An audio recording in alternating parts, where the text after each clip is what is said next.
Hi, sisters and brothers. Our devotional today is a reflection on My Utmost for His Highest, written by Oswald Chambers. You can always find the link to the daily devotionals at utmost.org. And the text for today comes from Romans chapter 6. I'll read verses 5 through 7, and it's reflecting on our new life in the resurrection with Christ. Verse 5. For if we have been united with him in a death like his, we will certainly also be united with him in a resurrection like his. For we know that our old self was crucified with him so that the body ruled by sin might be done away with, that we should no longer be slaves to sin, because anyone who has died has been set free from sin. And the devotional that Chambers has written is titled Complete and Effective Divinity. If we have been united together in the likeness of his death, certainly we also shall be in the likeness of his resurrection. Romans 6, verse 5. Co-resurrection. The proof that I have experienced crucifixion with Jesus is that I have a definite likeness to him. The Spirit of Jesus entering me rearranges my personal life before God. The resurrection of Jesus has given him the authority to give the life of God to me. And the experiences of my life must now be built on the foundation of his life. I can have the resurrection life of Jesus here and now, and it will exhibit itself through holiness. The idea all through the Apostle Paul's writings is that after the decision to be identified with Jesus in his death has been made, the resurrection life of Jesus penetrates every bit of my human nature. It takes the omnipotence of God, his complete and effective divinity, to live the life of the Son of God in human flesh. The Holy Spirit cannot be accepted as a guest in merely one room of the house. He invades all of it.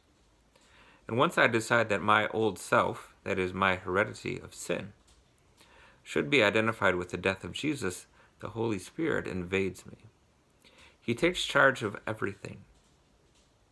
My part is to walk in the light and to obey all that he reveals to me.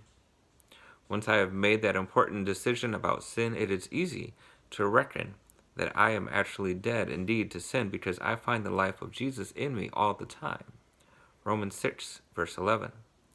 Just as there is only one kind of humanity, there is only one kind of holiness, the holiness of Jesus. And it is his holiness that has been given to me.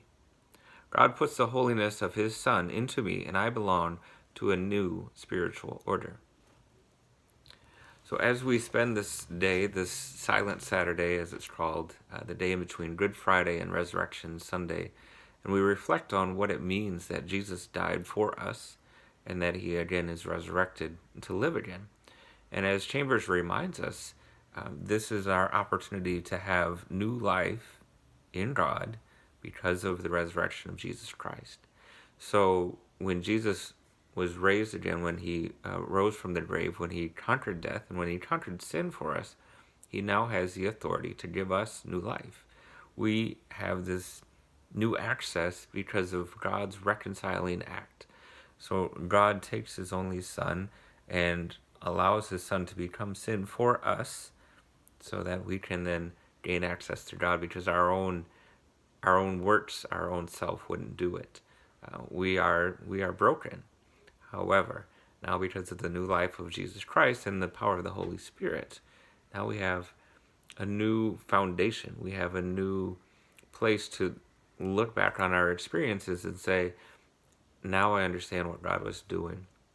But it's only by allowing the Holy Spirit to take over and to be a part of our life.